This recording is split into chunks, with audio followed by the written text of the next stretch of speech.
Well, thank you, Lisa, and thank you all once again for giving me your time. Um, while the presentation's being set up, anyone here who's had a birthday today? Birthday? No? This week? No one? It's mathematically impossible. Someone's lying. Oh, wonderful, wonderful, wonderful. The reason I say that is because today happens to be these two gentlemen's birthday as well. They were born exactly on the same day, continents apart, but February 12th, 1809. And that's also partially the reason why we end up celebrating President's Day next week as well. The reason I bring that up is because President Lincoln had 3 of his 4 kids pass away before adulthood. And you'd imagine that if they were born today, they would have probably lived. We struggled with many of these diseases over the past couple of years, but then in the last 10, 15 years or so, medical advances have been so prominent that many of our babies are living today. And I put that right next to Charles Darwin, who basically is very famous for his theory of natural selection. And it's quite a contrast that today we fight these diseases day in and day out, and many of our very prominent people had their kids pass away. Towards the end of the presentation, I'm going to talk about another president who had a very important tryst with neonatology. And I say this because I have the privilege and honor of working with babies who were born too early, too small, and too sick.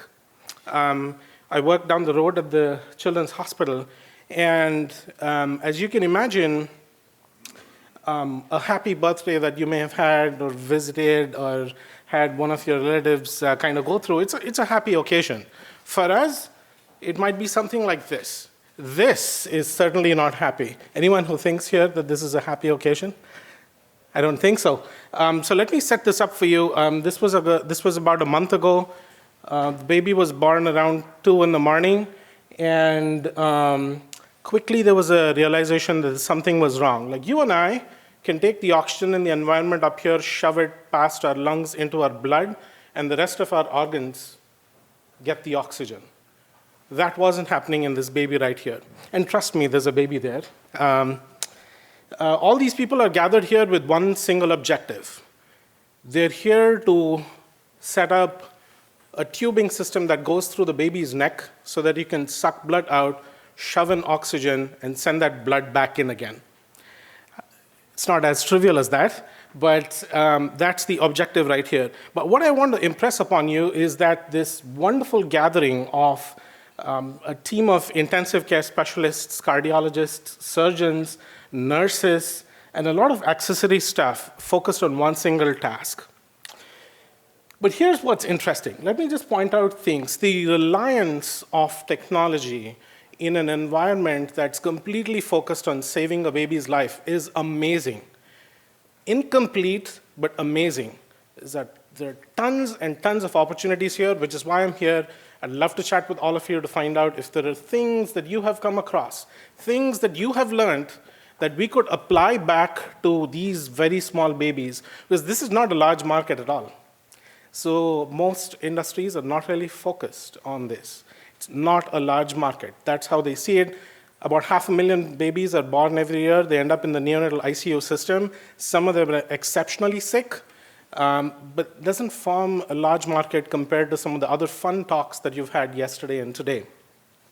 But let me set this up here. There's a good old stethoscope banished to a corner right here. And here you have your vital sign monitors. You're thinking about, this is a clunky machine that looks like a microwave turned upside down. It takes complete control of the baby's lungs. It's a lifesaver. It makes a lot of noise. It makes a lot of noise. Just bear with me. There's a carbon dioxide sensor. We get a lot of information from this. We try to figure out transcutaneous carbon dioxide measurements. This helps us a lot in trying to figure out how much blood gas there is in the baby's body. This is a traditional blood gas sensor. We bleed the babies all the time, get some blood, throw it in there, and get your labs.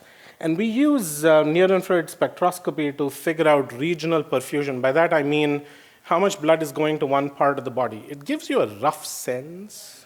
It's not exact, but you get the drift. You use a lot of clinical training and acumen, use some of these devices, which are imperfect, and make your judgment call. It's a great miracle that these babies end up living, because we're like guesstimating every single time of the day. Now, there's another baby right here that people are ignoring, not for any other reason other than the fact that the baby was doing okay at that time. But let me fast forward. What happened here was this baby lived, and this baby ended up dying. Both of them were very, very sick. We used the same technology, the same resources, the same everything, but one fate is very different from the other. I'll jump ahead, and that's a normal baby right there, 6 cans of Coke. I'm not advocating for giving beverages to your newborn children, but then that gives you a rough sense of how big those babies are. Preemie babies in comparison. That gives you a sense of proportion. 1.5 cans of soda. Next time you look at your bottle of soda, just think about this. 1.5 cans of soda. Some of our babies are around 450 grams, a pound or less. And that's very important, because every time you think about sensors, every time you think about devices, this is something you want to think about very, very carefully. That's the sense of proportion. Okay, so this is what we do. We do something pretty barbaric. Let's say you were to go to your PCP's office. They wanted to get your blood pressure. They'd stick a cuff around your arm right here and get you the blood pressure. We can do that in babies. That doesn't work really well. You need more accurate blood pressure monitoring. So this is what we do. It's pretty barbaric. Let me give you a preview just so that if people are squeamish, they can walk away. We stick a catheter in the baby's hand. More often than not, it's put in blind without any support, because you kind of have a good sense of where the artery is. Think about it as having paper cuts over and over and over again. So if you don't get it once, you try it twice, 3 times, 4 times, and so on. Eventually, when you get it, you stick a tiny tube in there and connect it to a monitor, get the sense of the blood pressure. So this is what happens. Your catheter is in the bloodstream. Guess what can happen? Nothing can go wrong, right? You can get blood clots. And when you get blood clots, something happens. That's our caricature of an arterial line. You can have like a peripheral arterial line right here, or a central arterial line, which is a catheter that's stuck in through the belly button and goes close to the heart. When you have clots, this happens. Okay? That leg ain't going to work. It's going to fall off. You got to amputate this part. And of course, you'll probably have a tough time explaining to the parents how that happened. So in conjunction with Jeanne Bao's wonderful work that she has done, we asked the question, is there a way we can get blood pressure non-invasively and continuously? We need it continuous, because babies can just do crazy things. And I was going through her papers, and we struck a conversation, and we said, hey, this is something that we can work on together. So fast forward about 4.5 years, started working with their company. Pyramis has done some wonderful work. And this is a sensor that looks just like a wristband right here. You guys can play around with it. I have one with me. It doesn't work, but it works on babies, but not right here. So this is a wristband right here. The sensor's pretty thin, pretty lightweight, very flexible. This entire contraption is 12 grams. You can wrap it around the baby's wrist or baby's foot. And we use wireless technology to be able to just transmit that information over to an Android phone. And we use convolutional neural networks and take a look at a large database of arterial waveforms that we've created. So think about this. It's like a photo album of arterial waveforms. The waveforms get matched. There's a lot of math that happens in the background. And then you eventually figure out the blood pressure of the baby, systolic, diastolic, and mean arterial pressure as well. So using Jeanne's wonderful work, we've been able to convert something that's invasive, time-consuming. This takes about 45 minutes easily to be able to place an arterial line, a ton of skill, tons of complications, to something as simple as just wearing a quick watch, right? Either on the foot or on the wrist, you get continuous blood pressure measurement. So we've been able to show across a whole variety of conditions, and Stanford is a sort of a referral center. So you get babies with all sorts of plumbing issues in the heart, all sorts of cardiac complications, all sorts of like post-heart transplant. In every single kid we've seen, we've been able to actually match the blood pressure that we get from the wrist-based sensor or a foot-based sensor and the gold standard, which is the central or peripheral arterial line that we have. This is on Stanford's website, so now I'm not violating privacy in any way. The mom and her baby, again, want to drive home the point, the sense of proportion that you have here. This baby was born at 410 grams. And you can see how thin this baby's hand is. This was one of our participants. The study that we did, we had the blood pressure sensor on this baby. Fast forward several months, this baby is at home, lots of medical complications, but this baby is at home. But just look at, this is one of the smallest babies in the United States. So I want to move focus onto something called as Kangaroo Care. You may have come across this in popular literature, but Kangaroo Care is a wonderful means of being able to advance health beyond a certain point, to be able to get babies to grow well. And we certainly advocate for it. But with those tubes and wires and things sticking out, that's not fun at all. So one of the things we've tried to do is unobtrusive monitoring, which I'm sure a lot of people in the room are familiar with. I'll give you two examples before we end.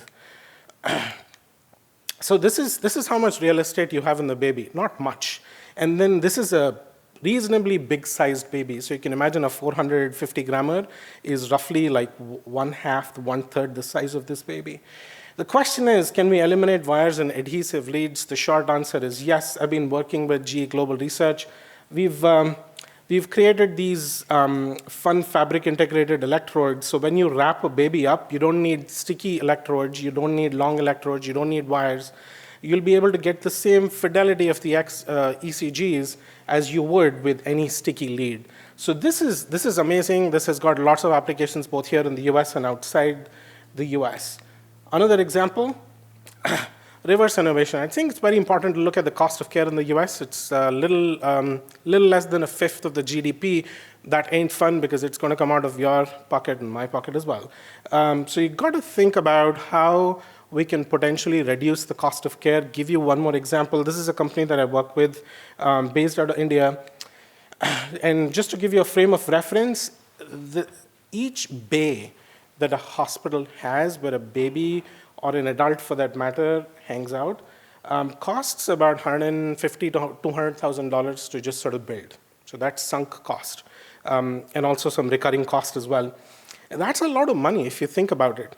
And what this company's been able to do with state-of-the-art sensing and also using Android phones is lower the cost of care, as our previous speaker alluded to. They've been able to actually cut down per patient cost per day to close to about $1 or less using their contraption. It's you may be familiar with Owlet here in the US that does a little bit of sensing. They've been able to go a little bit beyond what Owlet can actually monitor, and also include like a single lead ECG monitoring system as well. So this is a great example of how we've been able to utilize a lot of industry partnerships to be able to move care in the neonatal space quite forward. I'll end with this. And this is President Kennedy in 1963. Shortly after baby Patrick passed away, so this is August 9th, 1963. So they had just lost their child, and he's going in to actually tell Jackie Kennedy that they've lost their child. A few weeks later, and this is shortly before his assassination, a few weeks later, he signs a bill that allocates $250 or $260 million for neonatal care. Patrick died at 37 weeks gestation. That's absolutely unheard of these days. 37 weeks. And so this is 1963, just before man went onto the moon. But you can realize this is another pivotal moment for neonatology. Because if not for this $250 million, and if not for the sad demise of President Kennedy's child, many of the advances in neonatal care would never have happened. I don't think we need to wait for another tragedy to be able to invest in such, our children's future, so to say. But I want you to leave here with the idea that there are a lot of you here, brilliant minds. I'd like to invite you all to the neonatal ICU, not all at the same time, of course, but I'd love to invite you to the ICU. Please come spend time with me and see what it is that you could potentially contribute to so that we can advance the health care of neonates in the US and around the world. Thank you.